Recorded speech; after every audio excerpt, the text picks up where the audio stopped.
Hello everyone, मेरा नाम कशिश है। मैं वीएमएमसी सफ्तरजंग का स्टूडेंट हूँ। जैसे कि आपको पता ही है कि अब हमने ये प्रोग्राम स्टार्ट करा है कि जो प्रीवियस ईयर के क्वेश्चंस हैं उन्हें चैप्टर वाइज उठाया जाए।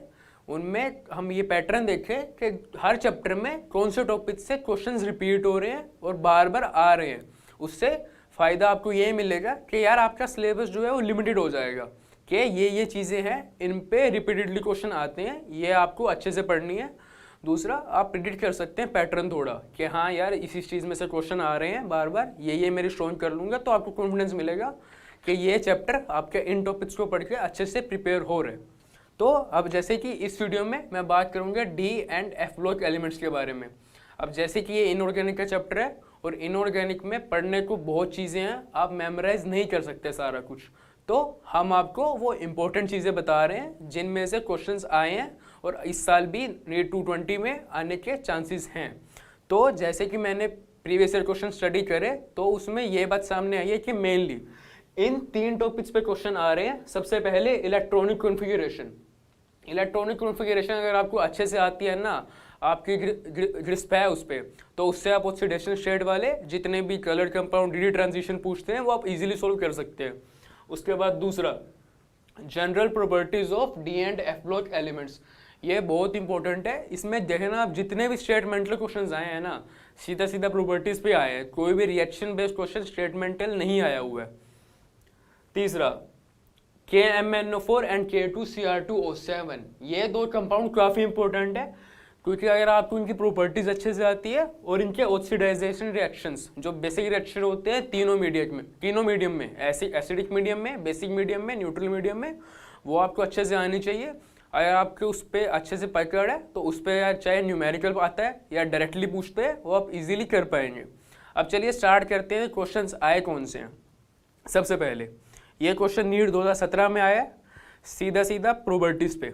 तो हम नोट करते जाएंगे कि कौन से टॉपिक में से कितने क्वेश्चन आते जा रहे हैं। अब जैसे कि प्रॉपर्टीज में से एक क्वेश्चन आया नीट 2017 में, फिर देखिए 16 में फिर से प्रॉपर्टीज पे क्वेश्चन आया हुआ है।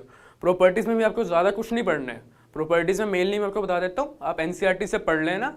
आपको कॉमन ऑक्सीडेशन स्टेट, जितने भी कॉमन एनसीईआरटी में एक्सेप्शनल ऑक्सीडेशन स्टेट्स दी हुई हैं वो आपको पता होनी चाहिए, और लेंथेन और कॉन्ट्रैक्शन, ये सारी जो नॉर्मल प्रॉपर्टीज़ हैं इन सब के बारे में आपको पता होना चाहिए। एनसीईआरटी में दी हुई है, पढ़ लेना याद से। अब नीट फेज 2 2016 में भी प्रॉपर्टीज़ पे फिर से आया। देखिए पहले 2 क्वेश्चन ही प्रॉपर्टीज़ पे आए हैं। फिर तीसरा, जॉन टेलर इफेक्ट, ये डी ट्रांजिशन के बेसिस पे होता है, आपने पढ़ाई होएगा। इलेक्ट्रॉनिक कॉन्फ़िगरेशन का आपको पता है तो आप ये कर सकते हैं। अगला ये K2Cr2O7 पे आया नीट 2016 में।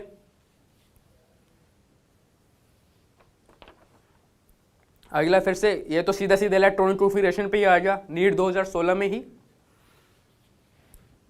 देखिए अब तक जितने भी क्वेश्चन आए हैं इन्हीं 3 चीज़ों में से आए हैं।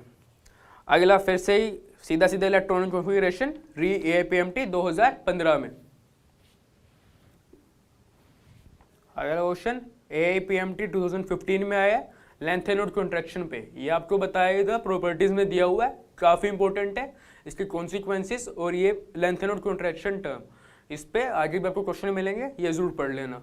तो यहाँ पे हम लिख लेते हैं प्रॉपर्टी से ये तीसरा क्वेश्चन आ चुका है अब तक। अब अगला AIPMT 2014 में, ये थोड़ा अलग टाइप का क्वेश्चन है। The pair of compounds that can exist together, ये आपको याद करना होगा, फैक्ट है। अगला question, the reactions of aqueous KMnO4 with H2O2 in acidic condition gives, ये फिर से KMnO4 पे क्वेश्चन आ गया। दूसरा क्वेश्चन आगे, मैग्नेटिक मूवमेंट। अब आपको इलेक्ट्रॉनिक कॉन्फ़िगरेशन आती है तो आप सीधा सीधा मैग्नेटिक मूवमेंट लगा के उसका मैग्नेटिक मूवमेंट का फॉर्मूला निकाल के इजीली आंसर निकाल लोगे। अगला क्वेश्चन AIPMT 2014 में फिर से लेंथेन और कॉन्ट्रैक्शन, रीजन पूछा हुआ है सीधा सीधा, लेंथेन और कॉन्ट्रैक्शन का क्या होता है। प्रॉपर्टीज में एक और क्वेश्चन, फिर which of the following lanthanoid ion is diamagnetic, NEET 2013 में। ये भी सीधा सीधा आपको इलेक्ट्रॉनिक कॉन्फ़िगरेशन आती है तो आप बता पाएंगे अनपेड इलेक्ट्रॉन्स देख के। अगला क्वेश्चन नीट 2013 में, ये भी सीधे सीधे प्रॉपर्टीज पे आई है। तो आप देख ही सकते हैं अब तक सिर्फ एक ही ऐसा क्वेश्चन आया है जो इन 3 टॉपिक्स के बाहर है। अब आगे बढ़ते हैं। AIPMT 2012 में ये K2CR2O7 की प्रॉपर्टीज पे, ये भी नहीं 3 टॉपिक के अंदर आता है। अब अगला क्वेश्चन AIPMT 2012 में, ये फिर से प्रॉपर्टीज ऑफ लैंथेनोइड्स एंड एक्टिनोइड्स, उसी में से डी ब्लॉक एलिमेंट्स की प्रॉपर्टीज में से आया है। अब अगला क्वेश्चन AIPMT 2012 में, ये मेल्टिंग पॉइंट पे आया है, वही प्रॉपर्टीज में NCERT में दिया हुआ है इसका ट्रेंड, ये पढ़ना है आपको, ये भी प्रॉपर्टीज में ही। तो आप देख ही रहे हैं अब तक सारे क्वेश्चंस इसी में से आ रहे हैं। अगला ये स्टैंडर्ड पोटेंशियल पे आया है, ये आप NCERT पढ़ेंगे, ये एग्जैक्टली लाइन ये NCERT में भी दी हुई है, प्रॉपर्टीज में ही पढ़ लेना। ये 2012 में आया है। तो आप देख ही रहे हैं लगातार पिछली 4 बार से प्रॉपर्टीज पे क्वेश्चन आ रहा है। अब अगला क्वेश्चन K2CR2O7 टर्न ग्रीन, ये भी वही सीधा सीधा आप रिएक्शन पढ़ेंगे तो ये आप इजीली सोल्व कर पाएंगे। ये क्वेश्चन आया AIPMT 2011 में। अब ये अगला 2010 में ही +2 ऑक्सीडेशन स्टेट की स्टेबिलिटी पे आया, ये भी प्रॉपर्टीज में आप पढ़ेंगे ट्रेंड्स। देखिए अब तक 10 क्वेश्चन आ चुके हैं सिर्फ प्रॉपर्टीज में से ही। अब अगला कलर पे आया, ये आप इलेक्ट्रॉनिक कॉन्फ़िगरेशन देख के बता ही सकते हैं, जिसमें एंड पर इलेक्ट्रॉन नहीं होंगे वो कलरलेस होगा। ये क्वेश्चन आया था 2010 में ही। अब फिर इलेक्ट्रॉनिक कॉन्फ़िगरेशन पे सीधा सीधा, ये भी 2010 प्रीलिम्स में आया। अगला क्वेश्चन 2010 AIPMT मेंस में, सेम साइज पे, ये भी आप, ये एक्चुअली लैंथेनोइड कॉन्ट्रैक्शन का कॉन्सिक्वेंस ही है कि जिरकोनियम और होफनियम का साइज सेम होता है। ये भी आप NCERT में प्रॉपर्टीज में पढ़ेंगे, तो ये भी प्रॉपर्टीज में से ही आया।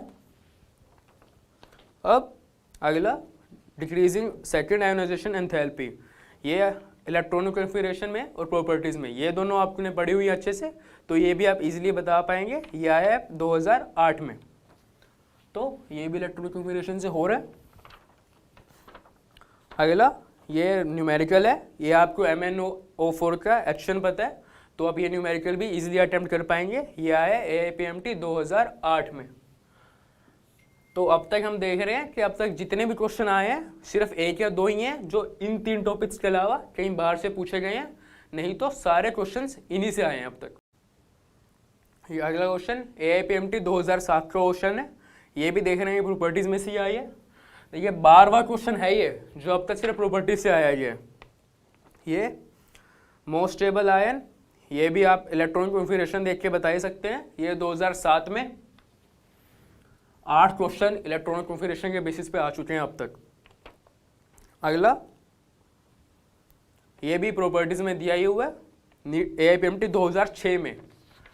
तो जो अब तक का ट्रेंड यही रह रहा है कि प्रॉपर्टीज पे क्वेश्चन ऑलमोस्ट हर साल आ रहा है, नहीं तो अल्टरनेटली आ रहा है। तो प्रॉपर्टीज ये आपको पढ़नी ही पढ़नी है, ये आप किसी भी हाल में छोड़ना अफोर्ड नहीं कर सकते। अगला ये पहला क्वेश्चन है जो रिएक्शन बेस्ड आया है, वो भी आया था 2006 में लास्ट। तो आप देख ही रहे हैं ट्रेंड कि रिएक्शंस की इंपॉर्टेंस कितनी ही है इनऑर्गेनिक में नीट के लिए।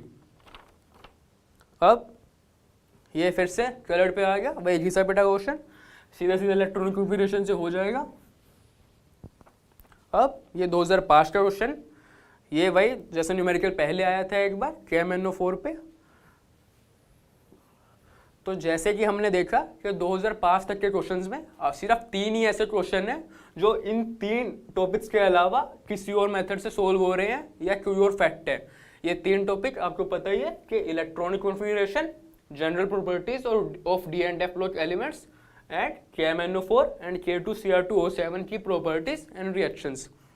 आपके सामने ही है कितने सारे क्वेश्चंस इन्हीं में से आए हैं। तो इस चैप्टर को प्रिपेयर कर रहे हो तो ये 3 चीज़ें अच्छे से पढ़ लेना।